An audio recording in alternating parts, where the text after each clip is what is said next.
The Galactic Council's war simulation chamber hummed with anticipation as representatives from 12 species gathered to witness the final round.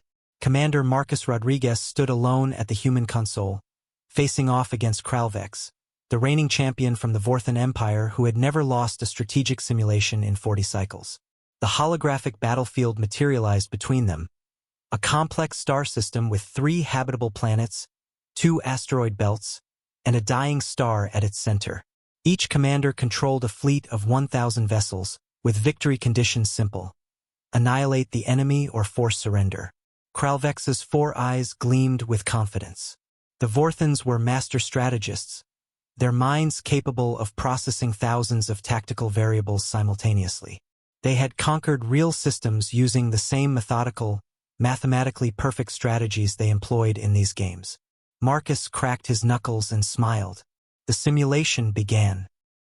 Kralvex immediately deployed his forces in the traditional Vorthan shell formation, concentric spheres of ships that could rotate and adapt to any attack vector. It was elegant, efficient, and had proven unbeatable against every other species. Marcus did something unexpected. He sent a single scout ship directly toward the dying star. The audience murmured. Ambassador Thektal of the Regellan Confederacy leaned forward. "What is the human doing? That star's gravity well is a death trap." Marcus then divided his remaining fleet into small groups of 10 ships each, scattering them throughout the system seemingly at random. Kralvex's mandibles clicked in amusement. Dispersing forces against a shell formation? The human has already lost.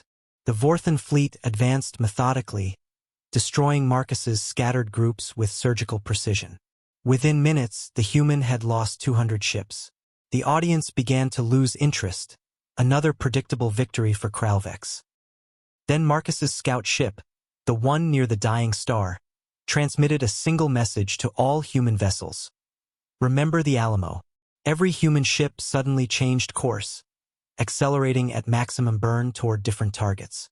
Not toward the Vorthan fleet, toward the system's planets, asteroids, and most importantly, toward the dying star itself.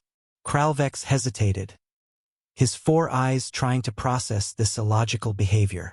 They're retreating? No, wait. Marcus's ships weren't fleeing. They were positioning themselves.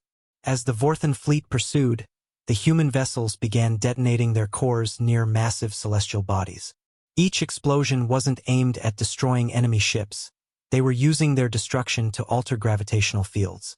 "Impossible," breathed Ambassador Yieldcan. "He's using his ships as gravitational bombs." The cascade effect. The dying star, already unstable, began to react to the artificial gravitational disturbances. Solar flares erupted with increasing violence. The carefully calculated explosions near the planets altered their orbits ever so slightly, creating gravitational riptides throughout the system. Kralvex's shell formation, so perfect in its mathematical precision, began to distort. Ships had to constantly adjust their positions to maintain formation integrity against the chaotic gravitational forces. The computational load was overwhelming even for Vorthan minds. Adapt to chaos parameters. Kralvex commanded his simulated fleet, but Marcus wasn't finished. Human ships continued their suicidal runs, each destruction carefully timed and positioned. 300 human ships gone. 400. 500. Each loss made the battlefield more unpredictable, more chaotic. Then Marcus sprung his real trap. His remaining ships, hidden in the gravitational shadows of the explosions, launched a coordinated attack on a single point in the shell formation.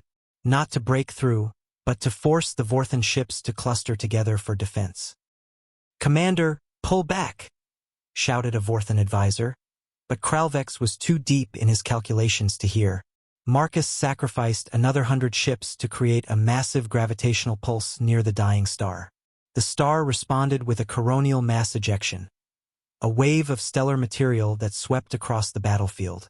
The clustered Vorthan fleet, pulled together by their own defensive maneuver and unable to disperse quickly due to the gravitational chaos, took the full brunt of the stellar wave. Shields overloaded, ships vaporized. When the simulation ended, Marcus had 37 ships remaining. Kralvex had none. The chamber stood in stunned silence.